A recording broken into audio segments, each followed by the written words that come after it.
আলহামদুলিল্লাহ আলহামদুলিল্লাহি রব্বিল আলামিন আসসালাতু আসসালামু আলা সাইয়্যিদিল মুরসালিন ওয়া আলা আলিহি ওয়া আসহাবিহি আজমাইন আউযু বিল্লাহি মিনাশ শাইতানির রাজিম বিসমিল্লাহির রহমানির রহিম ইকরা বিসমি রব্বিকাল্লাযী খলাক খলাকাল ইনসানা মিন আলাক ইকরা ওয়া রাব্বুকাল আকরামুল্লাযী আল্লামা বিল কালাম আল্লামা ইনসানা মা লাম ইয়ালাম।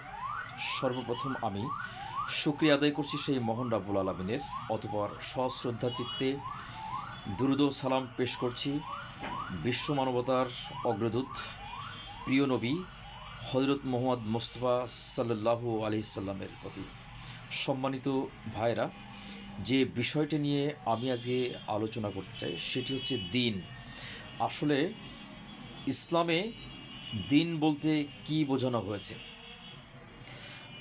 অ্যারাবিক ডিকশনারি অনুযায়ী, অর্থাৎ আরবি ডিকশনারি অনুযায়ী দিন বলতে একটি পরিপূর্ণ জীবন বিধানকে বোঝানো হয়েছে, অর্থাৎ পারপেচুয়াল লাইফ স্টাইল, শাশ্বত জীবন ব্যবস্থা। একটি মানুষ জন্মের সাথে সাথে তার কী ধরনের কাজ শুরু হয় এবং মৃত্যু পর্যন্ত তার কী ধরনের কাজের মাধ্যমে জীবনের পরিসমাপ্তি ঘটে, জন্ম থেকে মৃত্যু পর্যন্ত একজন মানুষ কিভাবে তার জীবনকে পরিচালিত করবে, প্রত্যেকটা ক্ষেত্রে সেটি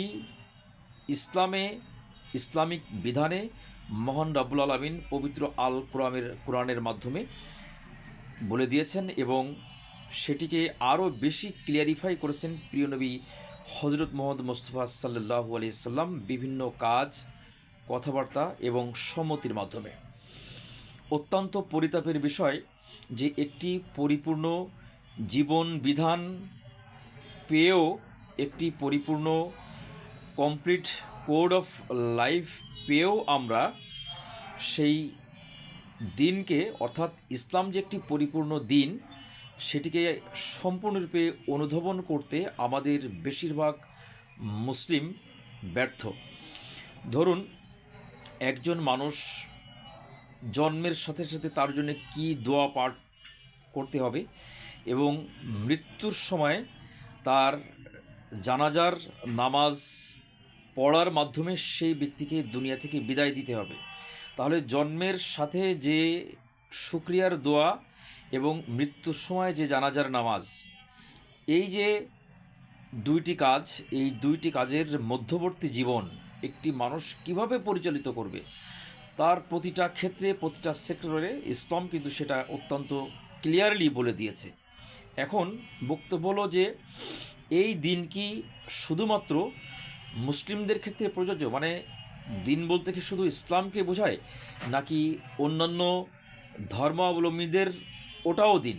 আমরা একটু পবিত্র আল কোরআনের আলোকে বোঝার চেষ্টা করি।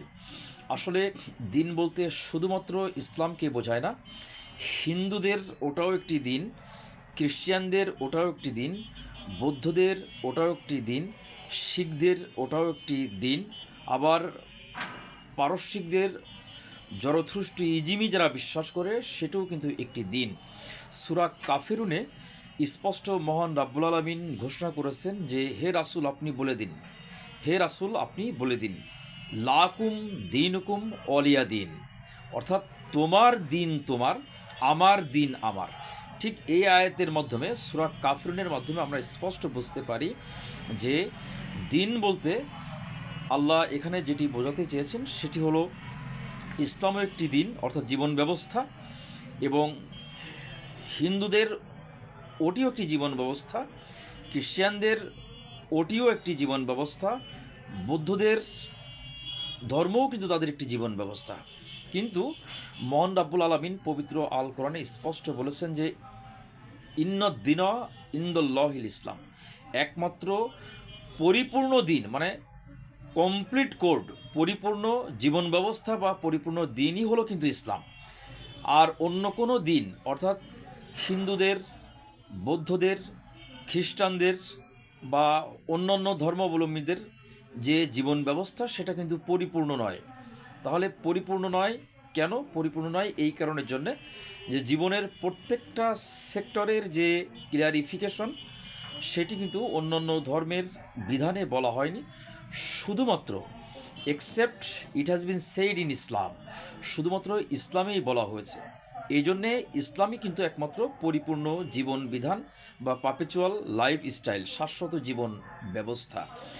এবার আমরা আসি যে আল্লাহ রাসূলের সময়ে পৃথিবীতে গণতন্ত্র ছিল কিনা। অবশ্যই গণতন্ত্র ছিল। আমরা যারা আইনের ছাত্র, আমরা যখন হিস্ট্রি অফ রোমান ল পড়েছি, রোমান আইনের ইতিহাস পড়েছি, আমরা দেখেছি যে রোমানদের একটি পার্লামেন্ট ছিল, সিনেট ছিল। সেই সিনেটররা বিভিন্ন কিউরেটরদের মাধ্যমে ভোটে নির্বাচিত হতো। তো সেই ভোটে যে নির্বাচিত হতো সেটি কিন্তু voting system of Roman senate, এবং সেই রোমান সিনেটের ভোটিং সিস্টেমের মাধ্যমেই আমরা জানতে পারি যে আল্লাহ রাসূলের জন্মেরও বেশ আগে রোমে কিন্তু এই আধুনিক যে ভোটিং সিস্টেমের ডেমোক্রেসি সেটি ছিল।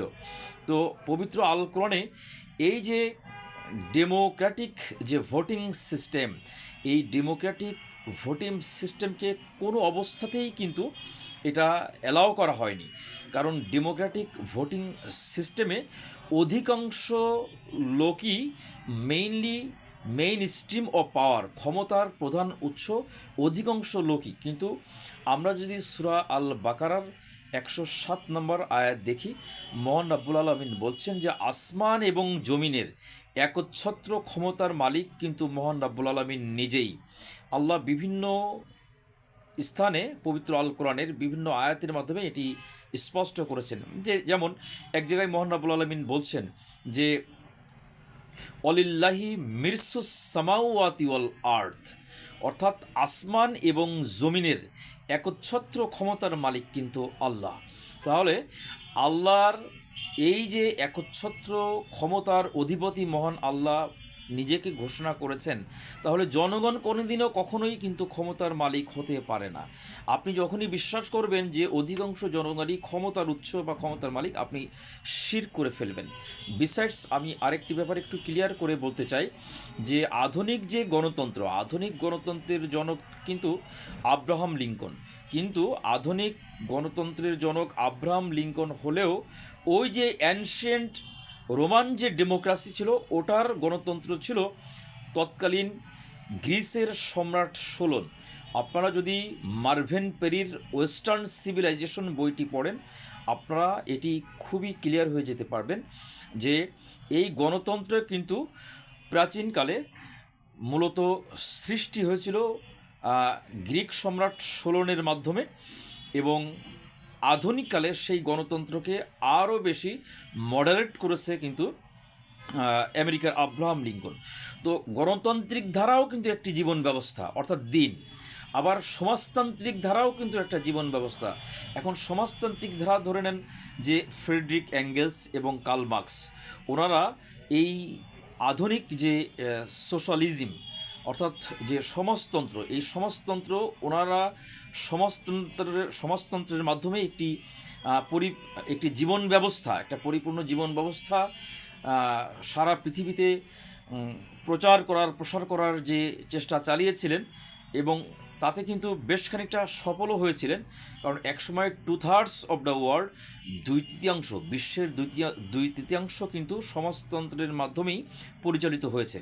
আবার দেখুন যে গণতন্ত্রের মাধ্যমেও কিন্তু একটি জীবন ব্যবস্থা পরিচালনা করা সম্ভব পার্লামেন্টারি যে ডেমোক্রেটিক সিস্টেমের মাধ্যমে, কিন্তু সেটাও কিন্তু আলাদা একটা জীবন ব্যবস্থা।